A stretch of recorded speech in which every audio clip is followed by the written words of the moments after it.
I think there's a lot of humor in the work that anyone in this profession does. It's in a lot of ways you can consider it gallows humor. Morticians have terrible senses of humor, lots of puns. In a lot of ways, I think it's because it's difficult to talk about these things, and so we talk about it in euphemism, and euphemism turns into pun, and so what I'm able to do is kind of convert that natural humor and manifest that in an actual sculpture. It's not, I don't believe, disrespectful, but it definitely has its humorous elements. And I mean, death really is kind of funny. I mean, you look at classic like Mel Brooks stuff and things like that. There's this huge need to satirize and to make light sometimes of very, very, very heavy subjects. So Meddling With Nature is kind of an arts organization as well as a business.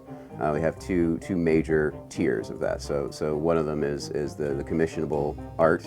So we make movie props, things like that, using taxidermy, or other elements like entomological preparation, things like that. And then we also have the educational component.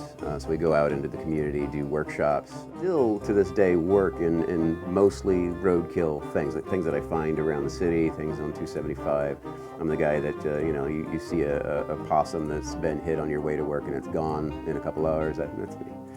In conjunction with the Lloyd Library, we're taking the works of Maria Sibylla Merian, and she was, I would say, one of the first ecologists and a naturalist from the Netherlands.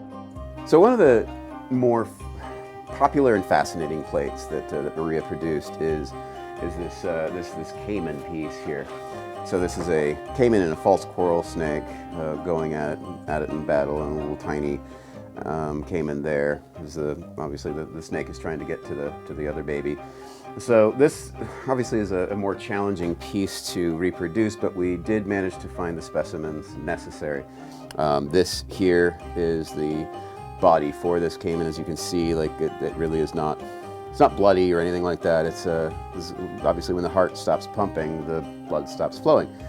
Skinning things with scales that are so rigid is pretty difficult. And as you see, we actually ended up doing only one incision outside of the hands and arms here, which is just going from here through the split of the tail. Sometimes we get requests for, like, we're working on a cat right now that needs to be dressed as Hamlet, holding a skull. Its own skull. We've had people wanting their dog turned into a pillow. I mean, I know this sounds really, really odd to a lot of people, but to a lot of other people, this is a way of remembrance.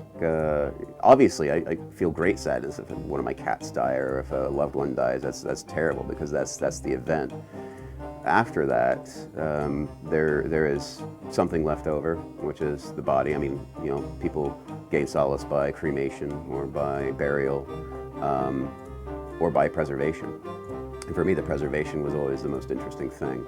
When we're going and meeting people, it's like, so what do you do? Well, I'm an artistic taxidermist. It basically turns into a focus on that. Like, opens up such an interesting realm of questions for them. So it is fun to say that, but if I'm actually at a place and I just want to be alone working on my computer, I say I'm a graphic designer, because nobody wants to talk to graphic designers.